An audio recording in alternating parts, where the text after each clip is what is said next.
Ұлды бөтен үйден тойдырма, қызды бөтен үйге қондырма деген сөз бар.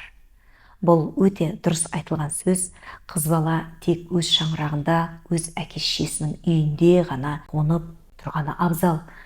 Себебі өз шаңырағына ие болып, және осы мінезі кішкене күннен баланың қалыптасып, үлкен өмірде де тек осыны ұстанатын болады.